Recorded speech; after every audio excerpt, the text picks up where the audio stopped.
All right, let's get started. I think people trickle in a little bit during the intro. So my name's Mitch Lasky, and I'm going to give a somewhat controversial talk, I guess, today about whether or not publishing is dead. Just to get started, here's my Twitter handle. If you want to send me tweets during the presentation or tweet questions for afterwards, you can, or if you want to follow me, that would be great. This is my 21st Game Developers Conference. I remember my first one back in '93. The whole conference actually fit into a room smaller than this, so it's really cool to see this, and I'm really thankful to the GDC for inviting me back again. I've been in the video game business, I think, for over 20 years. I've done stints as a senior executive at both Activision and Electronic Arts. I think one of only two people who in recent memory has had that dubious distinction.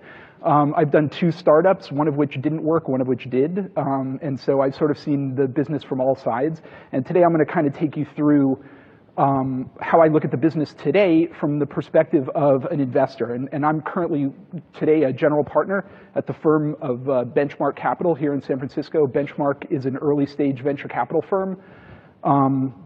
We've made a number of investments in game startups, primarily by me over the years. I was the CEO of one of them and am now a general partner at the firm. So Jamdat was mine, Riot Games, the League of Legends company, Gaikai, and Natural Motion. Those have been 4 successful exits for us.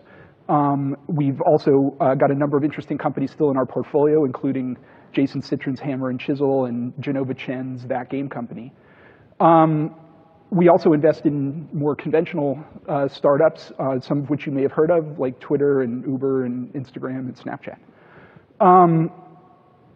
So I'm going to spend the rest of this talk, the bulk of the hour, really talking about the transition that the business has gone through recently from what I would argue has been a sort of industrial 19th century almost approach to publishing to a very modern 21st century approach to publishing, and how a lot of the big players in the industry have really lagged behind. I think it's fair to ask up front, however, why it matters. Like, why should we really care about publishing at all? And I promise you this is the only bit of text that I'm going to make you read in the course of this presentation, but it was so perfect that I really wanted to present it in almost its complete form. It's from John Nee, who is a former investment banker, is now a professor at Columbia Business School, and a media critic, and he's written a lot about sort of this transition in the television and film businesses, not so much in the games business over the last couple of years. And he argues that the dirty little secret of the media industry is that content aggregators, not content creators, have long been the overwhelming source of value creation. And when we're talking about value creation, we're not talking about some ephemeral moral value. We're talking about money. We're talking about the ability to create market cap as either public companies or private companies. He goes on to argue that the most prevalent sources of industrial strength are the mutually reinforcing competitive advantages of scale and customer captivity. Keep those concepts in mind, because for the next 40 minutes or so, we're going to spend a lot of time thinking about scale and customer captivity. I think captivity perhaps sounds a bit evil, so maybe we're going to talk about control or customer lock-in as opposed to captivity, but the concept is what's important. It's leverage with customers and scale. And he goes on to, and this is the last bit you'll have to read, that content creation simply does not lend itself to either, while aggregation is amenable to both. So this will not be an argument where you will hear me say frequently that it's all about the content. That's not going to be the purpose of this talk. We're going to talk about all the other stuff that goes into creating value in publishing businesses in general and in the video game business in particular. So the key concept that we're going to be unpacking is the concept of aggregation. Aggregation comes from the Latin for herding or to herd, and it basically means sort of loosely bringing together. And I'm going to talk about sort of how 20th century publishing attacked the problem of aggregation, where they saw the inefficiencies in the market, where you could really solve problems through aggregation, and look at what's in store for us in the 21st century, since all of the old models, I'm going to argue, are gone. So let's start with a quick look at what the 20th century industrial publishing business looked like. And I would argue that it's pretty much the same, regardless of whether you're talking about the movie business, the television business, the games business, the book publishing business, or even the music business. On the one hand, you start with a large collection of ideas. And those creative ideas, at least in the old school models, were filtered through these gatekeepers in the form of greenlight processes. In the music business, artists and repertory, like guys who would go out and vet bands, whether or not they should be signed for album deals. So you really had the initial gate there between ideas and what I would call viable IP, viable intellectual property. So out of that pool of viable intellectual property, the intellectual property that had been vetted by experts, you ended up with a small number of projects that were capable of going into production. Production itself was an incredibly expensive process, and we're going to unpack that a little bit further on. But that was sort of the first big spending gate. Was it possible to put this product into production and to fund it through to its completion? Once that occurred, you weren't done. The work, whether it was a film on celluloid, whether it was a song on vinyl or on tape, whether it was a video game on a CD-ROM, had to be manufactured, mass manufactured, and shipped out for distribution. So the manufacturing process itself was a choke point.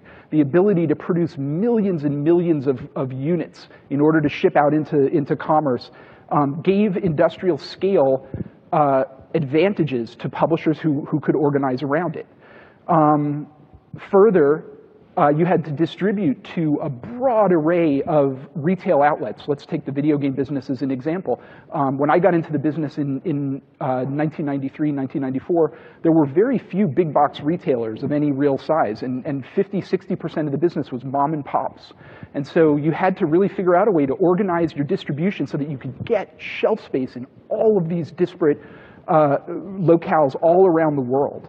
And further, because you didn't have a whole lot of idea who your audience was, and because you had to reinvent your audience every time you wanted to put a new intellectual property out in the market, you had to have access to mass marketing channels. You had to be able to get on big media outlets and throw your message out as broadly as you possibly could in the hopes, and in this chart I represent them in red over there, that you could pick out those two potential buyers out of the great mass of non-interested buyers. Yet all of those people were going to end up seeing your message. So this is, in a nutshell, how the 20th century publishing process works across the board. And I think really at the end of the day, as I say down here in red, the principal value was scale. You were organized around scale. You were trying to create economies of scale through all of these industrial processes. And so you had creators who were participating in this process who, by putting their intellectual property into this mix, would come out the other end with very little of the money associated with that process, but at least they got access to this enormous mass scale. I'll come back to this later, and we'll talk about how this has changed in the 21st century. But let's just unpack it at one further level and talk about what were those sort of 5 aggregations that defined 20th century publishing up until, I would argue, 2004. And I'll come back to the significance of that date in a moment. First and foremost was capital for content creation. Publishers were aggregations of capital.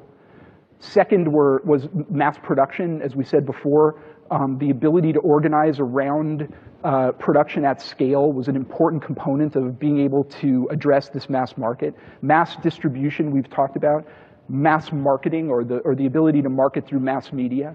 And finally, the ability to aggregate intellectual property and to manage that intellectual property, both in terms of multi-platform exploitation, in terms of multilingual exploitation, and then sequel and franchise over time. Those were the defining aggregation points of the 20th century publishing company. So, in terms of creative capital, even at the smallest unit of creation, the single author sitting alone in his garret writing a book, capital was important.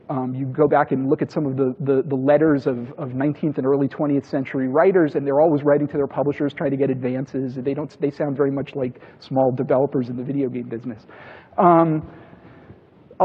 Advances against future royalties really was the sort of subsistence of creative industries for a very, very long period of time. And further, even at this level of sort of atomic content creation, these authors relied on this enormous industrial chain in order to get their works into libraries, into bookstores, and finally into the hands of their readers. You compare that with, this is the Deus Ex 2 team, over 100 people. By any, you do it by any sort of venture math where we would typically look at the infrastructure and salary costs of a team like this, 120 people, to be $10, $12 million a year. So you got a project that's going to go in the video game business for 2+ years. You're looking at $20 million, $30 million of capital outlaid before the first dollar of revenue is generated. Again, that's very significant. Obviously, you need aggregated sources of capital in order to deal with this, because you have such a long time between the expenditure and the realization of that revenue. On the production infrastructure side, you look at sort of what happened in the film business in the 1930s and 40s as sort of the pinnacle of that sort of industrialized production, the Hollywood studio system, where these enormous real estate, gear, and talent were aggregated under a single roof, under a single brand or mark. The Hollywood stars worked for the studios. The directors worked for the studios, not unlike some of how we approach it today in the large console part of the video game business. It wasn't the independent contractor model that we think of today in the film business. It was really highly industrialized, and it was very capital intensive. So these aggregations really did create meaningful economies of scale. When television arose, you also had sort of similar problems where you had scarcity around channels, in this case, instead of, let's say, the scarcity around shelf space in a retail business, and network licenses were hard to come by, and as a result, you had huge economies of scale created around the production and distribution of intellectual properties through these networks. And here's EA's Burnaby studio, probably one of the largest examples of industrialized production in the video game business. This entire facility is primarily dedicated to the creation of video games, and in particular video games for their sports brands. It's almost entirely game production, and you think of the cost of that, not just to build it, not just to own the land associated with it, but to keep it up and to keep people employed in it. It's really, really remarkable. The second to last piece is marketing and distribution. Once the production process had generated that finished creative work, it was really necessary to mass produce it and to distribute it, often in physical form. We forget, from our modern vantage point, just how big an infrastructure it takes to pull this off. Here's an industrial printing press, and you can see just from the scale of the human being down there on the side how big this was in order to print books and magazines and newspapers. Every one of these products had to be packaged and branded. Every SKU was a production run at a manufacturing facility. And this is Amazon's pick, pack, and ship facility, or one of many of Amazon's pick, pack, and ship facilities. And you can just look at the scale on which this exists in order to move these atoms around the globe. To get those creative works into the hands of the audience. It's just a massive scale problem. It was the case in the movie business as well. Printing 35mm prints for a 3,500 to 4,000 theater opening cost $6, $7, $8 million bucks. Not an insignificant amount of money. And theaters themselves were like retail shelves. You needed to be sort of enormous and well merchandised, if you will, in order to get access to this retailer, if you think about it in that way. For your product to be able to pull in an audience, you had to be able to convince them that you were going to be able to make good use of that scarce resource, that screen in the theater. And of course, we had our own version of this in the video game business. Access to the shelves at Best Buy, at Electronics Boutique, and others became very important. They were highly scarce resources that we organized merchandising and distribution around in very aggressive manners. End caps and pallets at Christmas. The mass marketing angle, really, really important. There's no means in the old days of connecting directly with your audience, and so publishers literally had to reinvent their audience with every creative work that they were putting out there. You know, the broadcast network spots, the newspaper spots are scarce, and so you needed capital and scale to pull this off. You know, again, very few of us have looked at newspapers recently, but if you think about how much of the newspaper was dedicated to advertising and how much of the newspaper was dedicated to advertising movies. In the old days, it was pretty remarkable. Billboards, and of course, television. Now, with the advent of cable television, you could do a little bit of micro casting, a little bit of narrow casting. You know, the joke in the video game business, when I was in the console business, was that after 9 p.m. on Comedy Central, you were highly likely to find your video game audience. But even that, you know, was relatively inefficient and relatively expensive and scarce, so it was highly competitive. Amongst all of the various publishers. Finally, on the IP and franchises front, aggregating IP had a lot of economies of scale opportunities for the 20th century publisher. Here's the Harry Potter books in all of their various languages for distribution around the world. You know, if you could aggregate valuable intellectual property like sports licenses and other kinds of licensed intellectual properties and create a pattern for exploiting them predictably over long periods of time. And you could manage the use of that intellectual property in a variety of mass media. Like you think about the Marvel characters, which were born in the comic books, a very narrow publishing business, and yet have seen their exploitation in games, television, and more recently in movies. Disney's recent acquisition of Marvel, I guarantee, was not for their power as comic books. So, you know, we've come to a point where this business has essentially run its course, I would argue. And I would say that the break point occurred in 2004. I mentioned this earlier, and I'd like to go back and unpack it a little bit. 2004 was really a watershed year. If you were paying attention in 2004, World of Warcraft was released. Steam was released for the first time at the end in the last month of 2003, beginning of 2004. My company went public, was the first mobile game company to go public on NASDAQ. Tencent, a company we will come back and talk about at much greater length, went public in 2004, and Facebook was founded. All of those things happened in that year, and I think all of those things had tremendously profound impact on the business that we're in, and have changed it, I think, in a way that makes it impossible for us ever to go back. So what emerged from the end of that 20th century publishing, the death of publishing, as I would call it, something that looks a little bit like this. So here, rather than having ideas necessarily gate-kept and vetted by a team of experts, by a group of A&R people around the industry, instead you have ideas and viable intellectual property commingled. Sometimes they're determined by they're taken forward by the creators themselves. Sometimes by crowds. You have crowd-sourced ideas. You have community-sourced ideas. I'd argue that to some extent, what we accomplished at Riot Games with League of Legends was a crowd-sourced idea. It was the Dota franchise modernized. You have much different and I think much more interesting funding options as a creator now than perhaps you did in the 20th century publishing example. You have the ability to get content to market with smaller teams. Those smaller teams require far less capital. You look at a product like King's Candy Crush, which probably cost only a couple of $100,000 to create and is able to generate $1.5 billion of revenue and reach hundreds of millions of users around the world. You have the ability to self-fund in some instances, and I'm certainly seeing more and more developers come to me with products that have been self-funded, at least through to some market-proving minimum viability.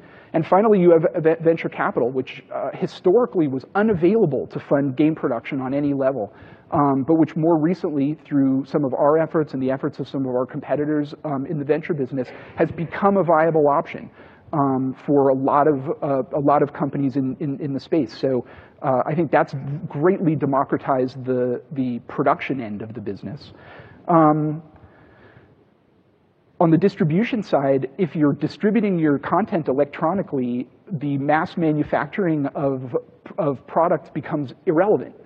You're creating one digital copy, and that copy is being replicated infinitely through content delivery networks, through like Akamai and others, through app stores, where if those of you who have participated in app stores in one form or another know, you just upload your content, you fill out some forms, and you're off to the races.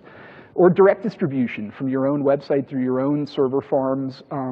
Again, the ability to rent infrastructure from Amazon or from others on an as-needed basis has again opened up the opportunity to smaller companies to go direct to consumer in a way that was never possible in the past.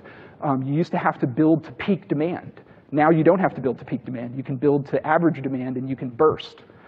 On the marketing side, money is still an important component here, and it would be foolish to say otherwise. But I think the efficiency of marketing spending has increased tremendously in the last decade. The ability to target your audience with a high degree of specificity.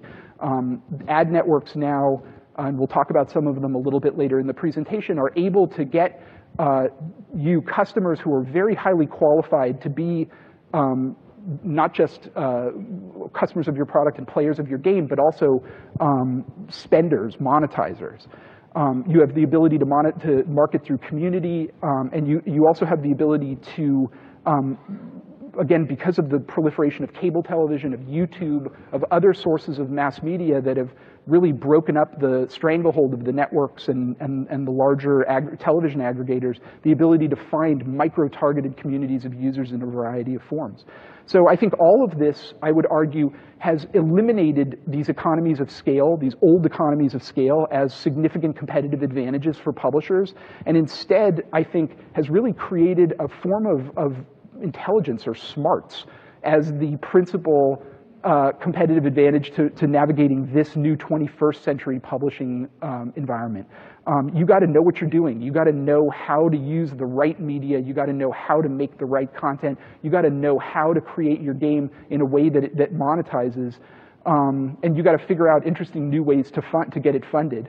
Those are really very, very different than what you needed to do in order to navigate the publishing water of the 20th century.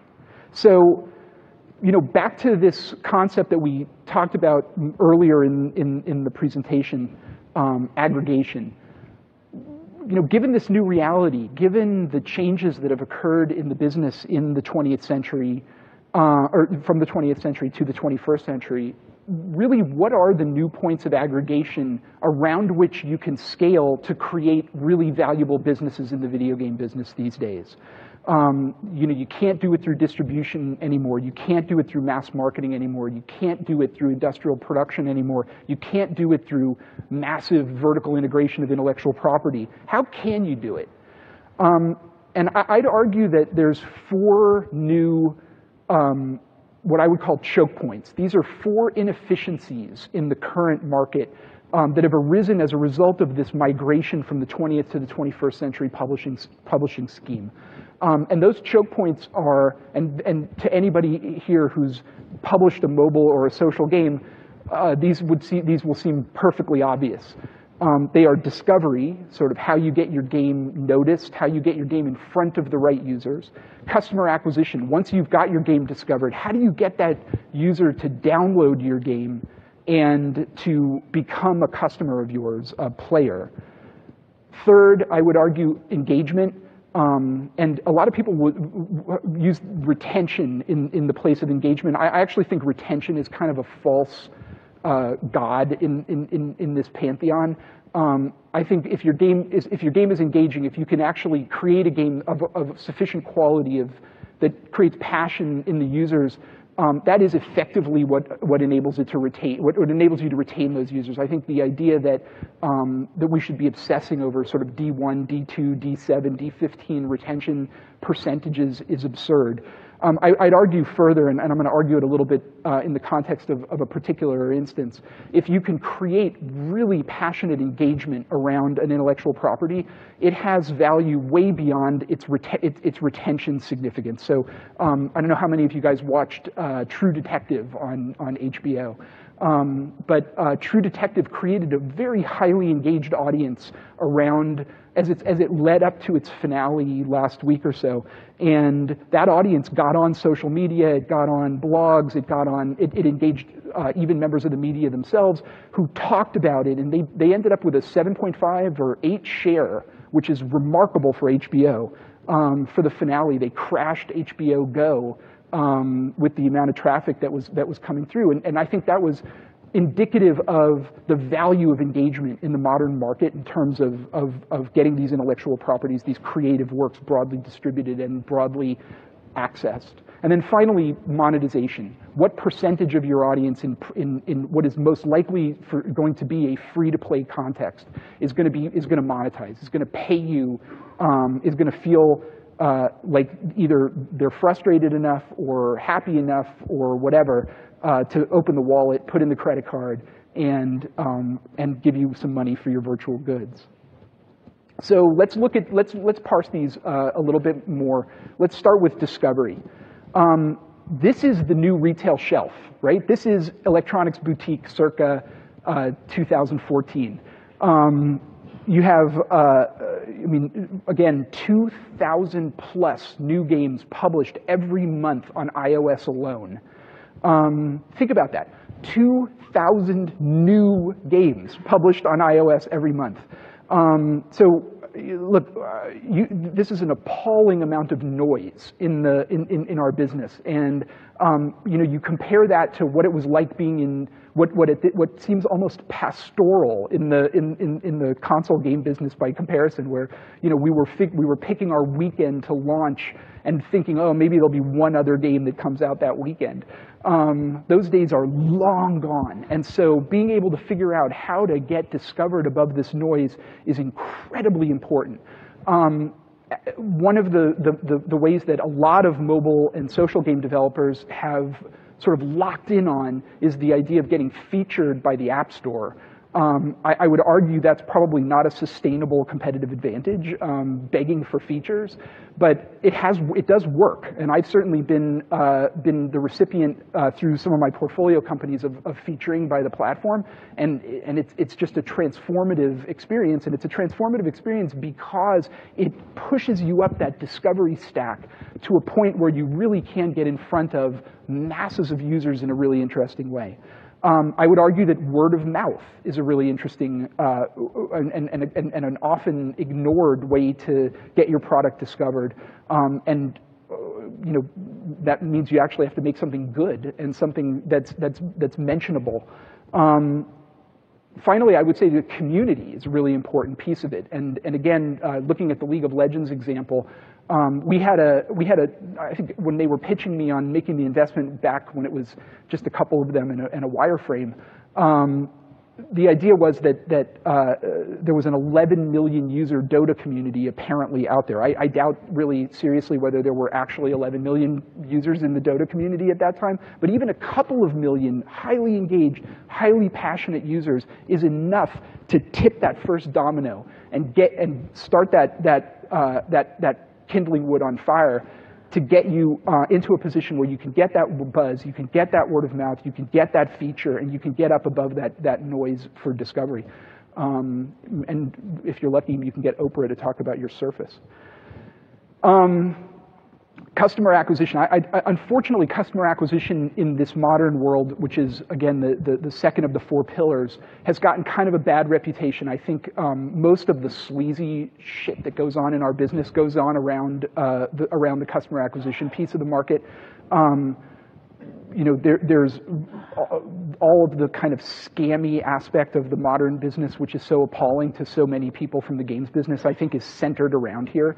But really what we're talking about at the end of the day is how you get your game downloaded by your user base and get them to at least open it for that first time and try it out. And unfortunately, the dominant paradigm in this business right now is CPI, is cost per install. It's tragic, in my opinion. I really think that it creates a lot of bad incentives for the producers of the content and frankly for the consumers. It's led to a very poisonous way of thinking about games and game content, which I would call sort of the customer acquisition cost long-term value calculation. So again, for those of you who are familiar with this business, you talk to your marketing department and they'll tell you like, well, we can spend X amount of money because we've calculated that to acquire that customer, because we've calculated that the long-term value of that customer is X. I mean, you think about this Christmas where CPI costs were approaching for high-quality customers $6, $7 a user. And you apply the math to that only 5% of your downloaders are going to actually monetize at best, probably, for most of these casual games, and you're looking at $150 payback on a customer lifetime value in order to make that math work. I frankly don't really understand how that works, but there are companies out there, I think, and really good companies like Supercell, like King, who've got that math going, who've got a flywheel going at least now on the content that they're distributing, and they can justify that kind of spending. You know, the Candy Crush saga is not a viral phenomenon. They spent $400 million in marketing in 2013 to get that game distributed. That is not an insignificant amount of money. That's the equivalent of probably 10 feature film launch budgets from a marketing perspective. So I think this is a poisonous aspect of our business right now, but it's perfectly understandable kind of why it's happening. I'll finish by just saying one of the reasons why I hate it so much is because you just cannot create sustainable competitive advantage around an LTV customer acquisition cost flywheel. There's always going to be somebody who's going to be willing to run their LTV model closer to the bone than you, as Jeff Bezos is fond of saying, and actually it was a phrase that a friend of ours, Michael Marchetti, actually invented. He used to say, "Your margins are my opportunity."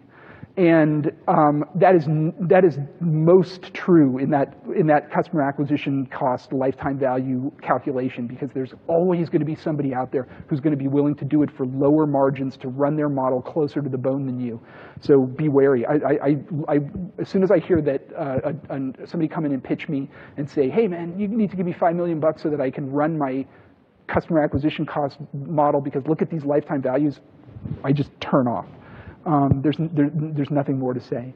So engagement is perhaps the most important of the new choke points. You know, think about how much more efficient your business can be if you can keep a customer you've already acquired for an extra month, an extra 2 months, an extra 3 months to monetize. And keeping users engaged is incredibly hard, given all of the entertainment choices that are available to people today. You're competing for what a lot of analysts are now calling share of day with YouTube, with you know, music, with other video games, with Snapchat, and all these other sort of forms of distraction. There's probably more micro-consumable media available to us as human beings than there's ever been in the history of mankind, and you're really competing with all of those things with your game, so engagement becomes very important. And I would argue that there is engagement, and then there is engagement. This is the Staples Center for the League of Legends final. 15,000 people watched the League of Legends final in person, and several million more apparently watched it on live stream on the various internet networks that put it out there. This is the definition of an engaged community, and it shows. You look at while I can't get into the specifics, you look at the average revenue per active user, all the metrics by which modern mobile and social games are judged, and this game is off the charts. And it's off the charts because it's got an incredibly passionate community of fans built around it who are willing to support it in this fashion. I think the esports has something to do with it. I think that you know, that aspect of it is an important contributor, but I don't think it's the whole story. And then finally, on the concept of monetization, you know, we're when we look at modern games, we're really almost always looking at free-to-play games. Free-to-play has been such a successful model for disruptive games in both mobile, social, core, across the board. You look at I think the last statistics we had seen from the mobile business suggested that free-to-play games selling virtual goods or virtual items monetized at 4 times the rate of equivalent paid games. And so you look at that, and there's just no going back at this point. Free-to-play is so interesting for a number of reasons. First, obviously, because it's essentially a marketing strategy more than anything else. People think it's a business model. It's not really a business model. It's a marketing strategy. You're essentially telling people, try it. You'll like it. And if you could get them in, you can hopefully monetize them later on. And I think that's the great promise of it. The other great benefit of it is that it has an elastic pricing curve. So, you play FIFA as I do, and you're going to buy the SKU once, and you're going to pay $60 for it. And I might play it 400 hours, and you might play it 4 hours, and both of us are paying $60 for it. That's the stupidest thing in the entire world, right? Like, you should be able to take somebody like me who's willing to spend $1,000 on FIFA and get $1,000 from me, and the person who only plays it for 4 hours shouldn't have to pay $60 because they're not getting $60 of value out of it. So again, I don't want to sound too much like a religious fanatic, but I do believe that the free-to-play model is greatly underappreciated by people in the core business who think it's like, oh my God, we're giving content away. Far from it.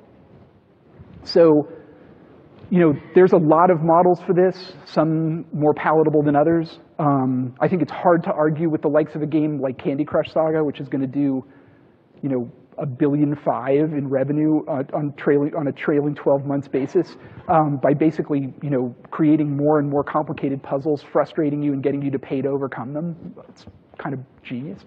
I'm not sure that I'm necessarily down with the copywriter here on Plants vs. Zombies in terms of how they're describing each of these potential purchases of coins. Nevertheless, these are very sort of typical of the kinds of models. And now I think understanding that those are really primarily the new choke points in the business, that it's really about figuring out ways to create sustainable competitive advantages and perhaps through scale, perhaps through intelligence around those 4 attributes that we talked about before, around discovery, around customer acquisition, around engagement, and around monetization. Who's doing it well? What are some of the models that companies are applying to this marketplace, this new marketplace, to try and create competitive advantage around models like the ones we've been discussing? So I'm going to talk about 5 categories of companies. The first I would call the new old school publishers, and I'll unpack that in a little bit more detail. But what I mean by that are companies that have essentially organized themselves like old school publishers, with intellectual property, with distribution resources, et cetera, except that they're just online. They're mobile, they're social, they're core online game products, but they look a lot like old school publishers. A sort of subset of those I would call the super developers, and these are essentially like the old school publishers, although they're basing their value proposition around typically single products, single intellectual properties. The app stores themselves, which we don't often think of as being sort of loci of publishing, but in fact they are, and I'll argue that outside of the United States at least, they're very important ones. Ad networks, again, not necessarily something that would be on the tip of your tongue when you're thinking about 21st century publishing, but I'll try and explain why it's a useful thing to think about. And then finally, the social and chat networks, which at least to date have I think, demonstrated the most interesting angle on the market. So in terms of the new old school publishers, these are sort of the kinds of companies I'm talking about. The Nexons, the DNAs, the Perfect Worlds, the Zyngas, the Kabams and the Grees. These are companies that are diversified from an intellectual property perspective, And they've got attributes of those 20th century scale models, but they're very vulnerable to platform changes. It's interesting that if you think about the companies on this list, and just to give you a range, Nexon, DNA is at about $2 billion in revenue, Nexon about $1.5 billion, Zynga's about $900 million in trailing 12 months revenues, Kabam and Perfect World probably around $500 million. The Gree and DNA has seen their market cap just eviscerated by the change from feature phones to smartphones in the Japanese market. They were completely dependent on the feature phone market, and you see a lot of the acquisition activity by those companies has been trying to extend their brand out of Gree buying OpenFaint to try and reintroduce some portal dynamics into the smartphone market that don't really exist there. DNA buying NG Moko and some other companies like that. Zynga, obviously, the platform transition from social to mobile has been very, very difficult, and they're right in the middle of kind of navigating that. And their recent acquisition of our portfolio company, Natural Motion, I think is indicative of their response to that transition. Kabam has had to navigate that same transition from social to mobile. So I think while they're aggregating IP and they're aggregating customers, they've got that lingering vulnerability that I think, I don't think this is necessarily the model that's going to work long term. Looking at the super developers, this is kind of an interesting group because to a certain extent, you can see a lot of them moving toward becoming what I would call new old school publishers. They're trying to diversify, I think, in ways that spread out their intellectual property vulnerability, because of course all these companies are highly vulnerable to a single intellectual property typically. So in the case of King, it's Candy Crush, which is 90-odd% of their revenue. Supercell, it's kind of two IPs. You have Heyday and Clash of Clans. In the case of Wargaming, it's World of Tanks. In the case of Riot, obviously League of Legends. Again, similar in size, oddly enough, to the new old school publishers. You have King at about $1.8 billion in gross revenue in 2013. That's gross. If you compared it on a net basis to the way that it's usually reported, it's more like $1.2 billion. Supercell's probably close to $1 billion. Riot estimated a substantial fraction of $1 billion, somewhere between $650 million and $1 billion. Wargaming, 400 plus probably. They're incredibly efficient because they're only really propagating a single intellectual property. So, man, if you only had, you look at what Activision's done with the cutting of their SKU count down to just a handful of tentpole intellectual properties, the efficiency of that business is enormous, but it's highly vulnerable to changes in user in the fashion of those games. Whether users will remain engaged with those games over really long periods of time remains to be seen. Nevertheless, I think of all the one-hit wonders, I think Riot's use of their community and of the esports piece to reinforce that scale and customer lock-in, those core concepts that I introduced earlier, is actually really interesting and worth exploring if you're thinking about this business. I would say the third pretender here are the app stores themselves. And again, kind of interesting to think about them from a revenue scale perspective. You would think, and as I did when I first started thinking about this business, you think Apple is an order of magnitude bigger than any of these other companies that we've been talking about. Not so. Last year, the Apple App Store generated $10 billion in gross revenues, which means their 30% cut was around $3 billion. And if you look at just the games piece of it, and I would estimate just off the top of my head that probably 55 to 65% of their revenue is games from the App Store, it's a $1.8 to $2.2 billion business. Not that much bigger than some of these other companies that we've been talking about, which should surprise a lot of people in this room who would think that it would be a lot bigger.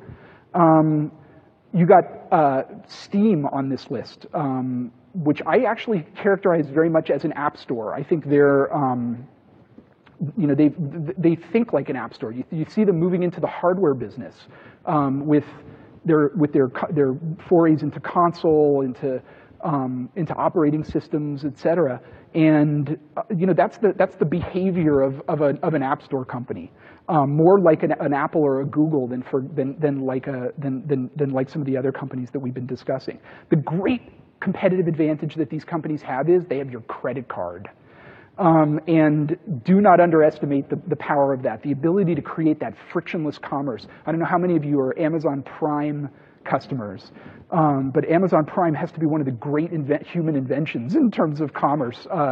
I know it kills me, and I know it kills a lot of other people, just in how easy it is to just pop in there and order. I've had the experience, literally, of being in a meat bookstore, in a dead tree bookstore, looking for a particular book, and the clerk has misfiled it.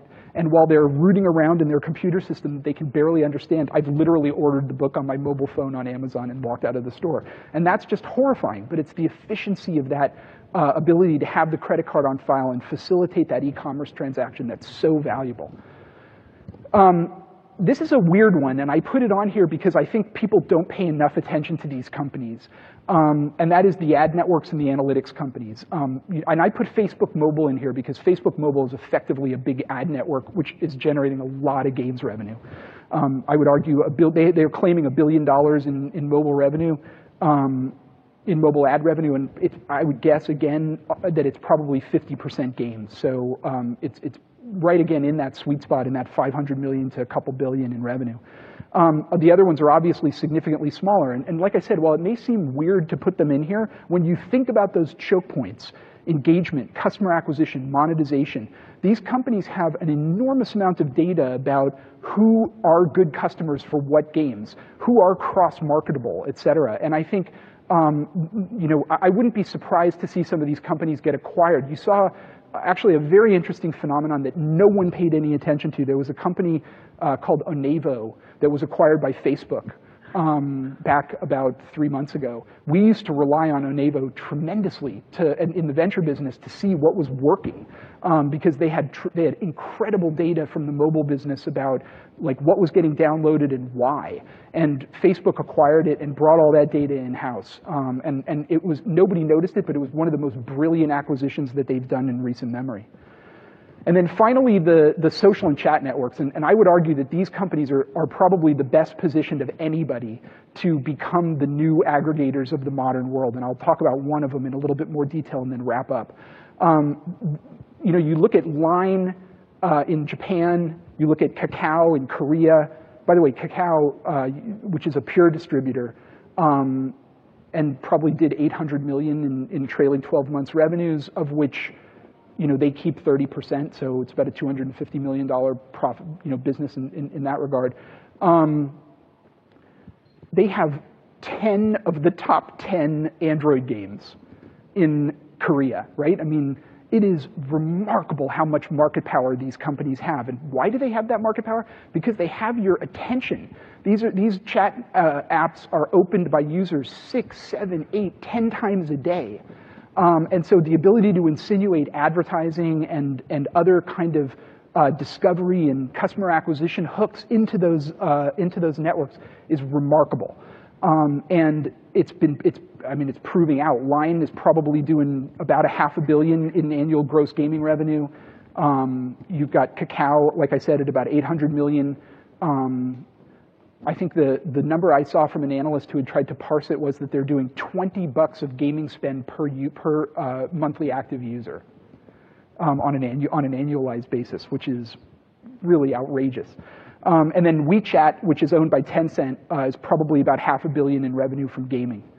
You think about that. You think about all of those things together, and all those 5 aspects that we talked about: the aggregation of data and attention and credit cards and all those other things, and it should suggest to you that there are some very interesting new consolidations that could potentially happen in this business, where a larger player brings together like intellectual property creation, one of the super developers or publishers, the attention of a chat network, the credit card holding of an app store, and some of these other attributes, and creates a new giant aggregator that is able to really create competitive advantages across all of these inefficiencies in the new 21st publishing model.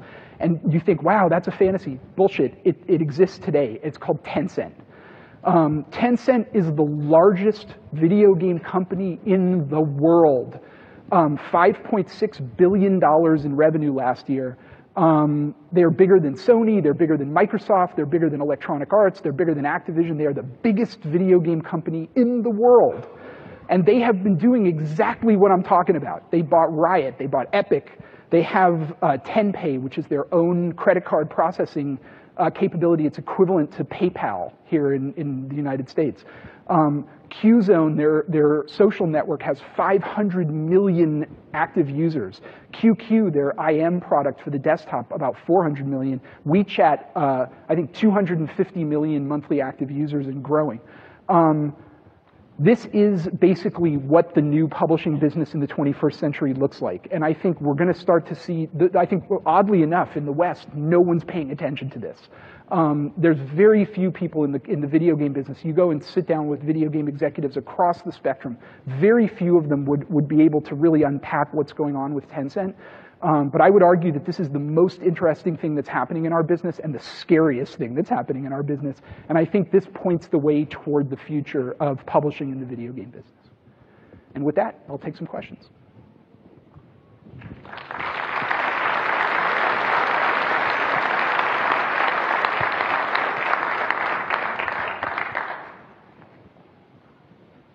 Nope. Hey. Hey. I tweeted this at you, but I might as well. Oh, okay, yeah, I'm sorry. I was stand in the microphone anyway. I need a second person. The chart you shared with the 21st century, kind of the changes from the 20th century model, does the ease of that targeting, of reaching that audience in a much more targeted way, does that make the not targeted campaigns, the more traditional mass market campaigns for a game, does it make those less effective or less potent? You know, it's interesting. I think I've been seeing recently some of what I would consider sort of 21st century companies actually doing television marketing. I've seen ads for Clash of Clans, for example, on sports programming that I watch, which I think is kind of unusual, and it may argue that in the sort of in the cable television world that we live in, where you really can segment audiences in a much more narrow way than perhaps you could in the old days of network, that at least television advertising has some viability. I would argue it probably has viability more for a company like Supercell that's probably already gotten all the low-hanging fruit.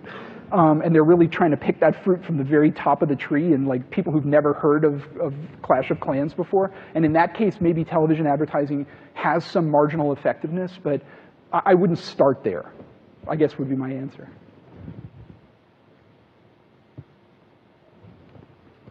Hi. If we look at Tencent, all the things that they're bringing together, how important is it that they own Riot and Epic? So they've got all the other parts, but owning a mega game makes, that thing is pretty vulnerable. It doesn't last forever. All the other parts probably have a little bit more longevity. Yeah. It's interesting. I actually think they've been very clever about what they've acquired, I think. Really, I think it's a margin play at the end of the day. It's like rather than collect, the deal we had with them at Riot to distribute our game versus the deal that they have now, where they can aggregate they can basically consolidate revenue, is a very different animal in terms of sort of how much profit that they can generate from it. And so, I think they've been very selective. I don't see them out with a drift net, kind of trying to collect, things everywhere, but where they've seen games pop up that they really felt like could have exploitation in China, could have meaningful exploitation in China, that were from developers who they felt like could create sort of longevity and renewability in those intellectual properties, they've bought. And I think so far the IP that they've acquired has been pretty smart. But you're right, it's a little off model, but I think once you have those other assets in place, your ability to leverage those intellectual properties in a way that other companies can't is greatly enhanced. Hi. Which other players do you see might consolidate to a state where they kind of sort of look like Tencent? It's a really good question. I don't know, actually. I'd ask you guys for your opinions as well. I think that, my own sense is that, it helps. And in Tencent's case, they started with the network asset. So they knew they had the audience. And then they could essentially hang everything else off of that audience, because that customer captivity was kind of already present. And then it was just a matter of turning up the heat on monetization, adding in all of those other various aspects to kind of create engagement, to create higher monetization opportunities.